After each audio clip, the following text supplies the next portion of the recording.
बिस्मिल्लाहिर्रहमानिर्रहीम। Dear students, अस्सलाम वालेकुम।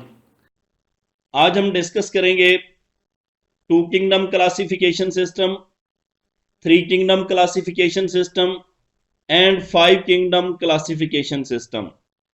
फर्स्ट ऑफ ऑल हम बात करते हैं बियोलॉजिस्ट ऐसे सिस्टम को प्रेफर करते हैं, ऐसे सिस्टम को तरजीह देते हैं जो इन्हें डिफरेंट ऑर्गेनिजम्स में यानी मुख्तलिफ जानदारों में सिमिलैरिटीज और डिफरेंसेस की मैक्सिमम इंफॉर्मेशन दे सके, यानी मुशाबियत और इख्तलाफात की ज्यादा से ज्यादा मालूमात दे सके। According to earlier classification system, शुरू के क्लासिफिकेशन सिस्टम के मुताबिक ऑर्गेनिजम्स को टू किंगडम में डिवाइड किया जाता था, लेकिन अब तमाम बियोलॉजिस्ट फाइव किंगडम क्लासिफिकेशन सिस्टम पर एग्री हैं। हम इन क्लासिफिकेशन सिस्टम की बेसिस स्टडी करेंगे और टू किंगडम क्लासिफिकेशन सिस्टम और थ्री किंगडम क्लासिफिकेशन सिस्टम के डिफेक्ट्स भी देखेंगे। अब हम देखते हैं टू किंगडम क्लासिफिकेशन सिस्टम। ये सबसे ओल्डेस्ट सिस्टम है और ऑर्गेनिज्म की क्लासिफिकेशन टू किंगडम यानी किंगडम प्लांटी और किंगडम एनिमेलिया में करता है। इस सिस्टम की बेसिस ऑर्गेनिजम्स की फूड प्रिपेयर करने की एबिलिटी पर थी, यानी इस सिस्टम की बुनियाद जानदारों के खुराक तैयार करने की सलाहियत पर थी। अकॉर्डिंग टू इट, इसके मुताबिक तमाम ऑटोट्रॉफ्स यानी वो ऑर्गेनिजम्स जो अपनी फूड सिंपल इनऑर्गेनिक मटेरियल के जरिए खुद प्रिपेयर करते हैं, सिंपल इनऑर्गेनिक मटेरियल जैसा कि एयर, वाटर, सनलाइट, अपनी खुराक खुद बनाते हैं और एनर्जी को स्टोर करते हैं। इस तरह के ऑर्गेनिजम्स को ऑटोट्रॉफ्स कहते हैं और तमाम तर ऑटोट्रॉफ्स किंगडम प्लांटी में शामिल किए गए। ऑन द अदर हैंड, दूसरी तरफ तमाम हेटरोट्रॉफ यानी वो ऑर्गेनिज्म जो अपनी फूड खुद प्रिपेयर नहीं कर सकते, बल्कि या तो हेटरोट्रॉफ से हासिल करते हैं या फिर ऑटोट्रॉफ से हासिल करते हैं। इस तरह के तमाम हेटरोट्रॉफ्स को किंगडम एनिमेलिया में शामिल किया गया।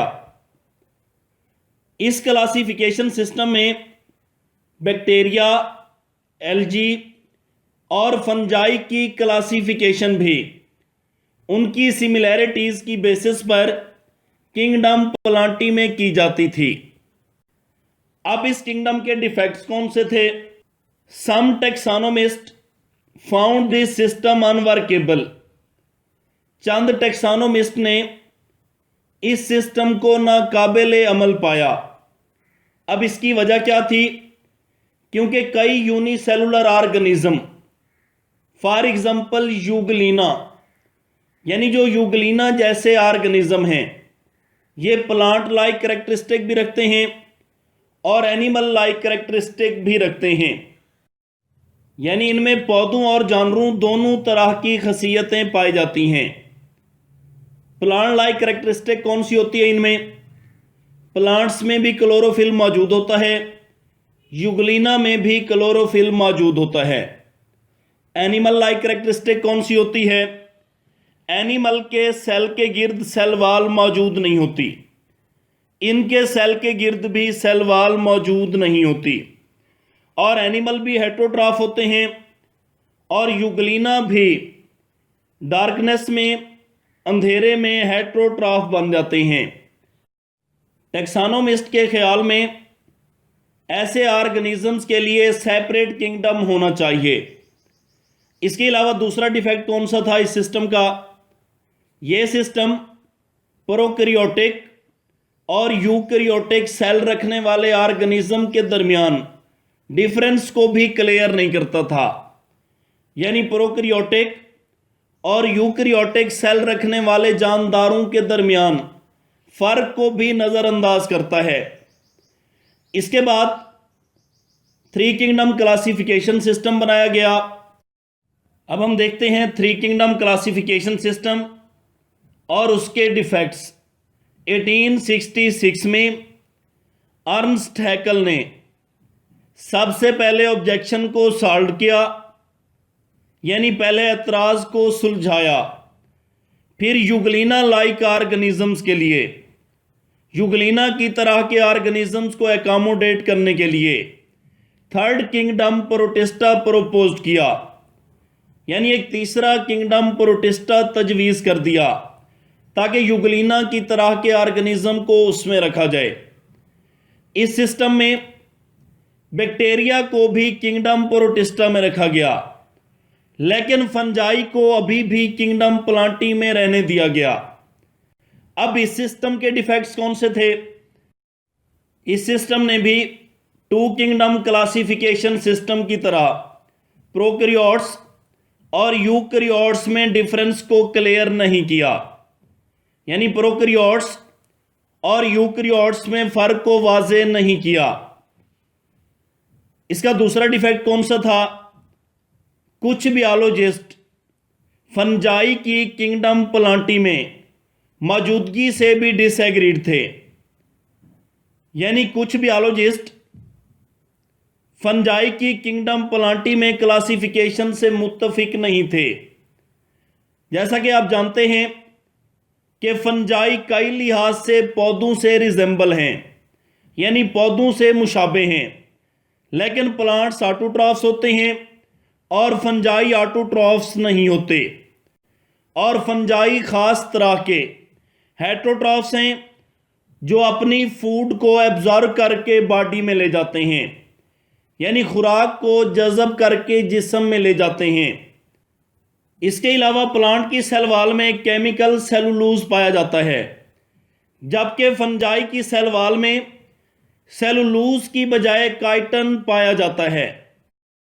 इन्हीं डिफरेंसेस की बेस पर बायोलॉजिस्ट फंजाई की किंगडम प्लांटी में मौजूदगी पर मुत्तफिक नहीं थे। इन्हीं डिफेक्ट्स को मद्देनज़र रखते हुए फाइव किंगडम क्लासिफिकेशन सिस्टम बनाया गया और तमाम बायोलॉजिस्ट इस फाइव किंगडम क्लासिफिकेशन सिस्टम पर एग्री हैं। अब हम बात करते हैं फाइव किंगडम क्लासिफिकेशन सिस्टम की। इन 1937 में ई चैटर्न्स ने बैक्टीरिया के सेल के लिए प्रोकैरियोटिक की टर्म सजेस्ट की, यानी इसने बताया कि बैक्टीरिया प्रोकैरियोटिक सेल से बने होते हैं। Prokaryotic mean pro mean before and karyotic, karyotic mean nucleus, यानी जिनके अंदर प्रोमिनेंट न्यूक्लियस एब्सेंट होता है, यानी बैक्टीरिया के सेल के अंदर वाज़ेह तौर पर न्यूक्लियस नहीं होता। और प्लांट्स और एनिमल के सेल के लिए यूकैरियोटिक की टर्म सजेस्ट की। यूकैरियोटिक मीन जिनके अंदर प्रोमिनेंट न्यूक्लियस प्रेजेंट होता है, यानी एनिमल और प्लांट सेल्स में प्रोमिनेंट न्यूक्लियस, वाज़ेह तौर पर न्यूक्लियस मौजूद होता है। 1967 में रॉबर्ट विटेकर ने five kingdom classification system introduce कराया। अब किन बेसिस पर यह क्लासिफिकेशन सिस्टम इंट्रोड्यूस किया गया? फाइव किंगडम क्लासिफिकेशन सिस्टम को दो बेसिस पर इंट्रोड्यूस किया गया। The level of cellular organization. The level of cellular organization किसे कहते हैं? सेलुलर ऑर्गेनाइजेशन का लेवल, यानी सेल के हवाले से कुछ ऑर्गेनिज्म या तो प्रोकैरियोटिक होते हैं या फिर यूनिसेलुलर यूकैरियोटिक होते हैं या फिर मल्टी सेलुलर यूकैरियोटिक होते हैं। इसके बाद है the principal mode of nutrition, खुराक हासिल या तैयार करने के तरीके। खुराक हासिल या तैयार करने के तरीकों के हवाले से कुछ ऑर्गेनिज्म फोटोसिंथेसिस करते हैं, अपनी खुराक खुद बनाते हैं। कुछ ऑर्गेनिज्म एब्जॉर्प्शन करते हैं, यानी खुराक को जज़ब करके जिस्म में ले जाते हैं। और कुछ ऑर्गेनिज्म में इंजेक्शन होती है, यानी खुराक को खाकर जिस्म में ले जाते हैं। इन बेसिस पर ऑर्गेनिजम्स को 5 किंगडम में क्लासीफाइड किया गया, जिनमें kingdom Monera, kingdom protista, kingdom fungi, kingdom Plantae and kingdom animalia शामिल हैं। इसके बाद 1988 में 2 साइंसदानों मार्गोलिस और श्वार्ट्ज ने विटेकर्स के 5 किंगडम क्लासिफिकेशन सिस्टम को मॉडिफाइड किया। विटेकर के 5 किंगडम क्लासिफिकेशन सिस्टम में तरमीम की। उन्होंने क्लासिफिकेशन के लिए सेलुलर ऑर्गेनाइजेशन और मोड ऑफ न्यूट्रिशन के मेथड के साथ साथ जेनेटिक्स को भी बेस बनाया। उन्होंने ऑर्गेनिज्म की क्लासिफिकेशन के लिए वही 5 किंगडम रखे जो कि विटेकर्स ने सजेस्ट किए थे। यह था आज का हमारा टॉपिक। अल्लाह हाफिज़।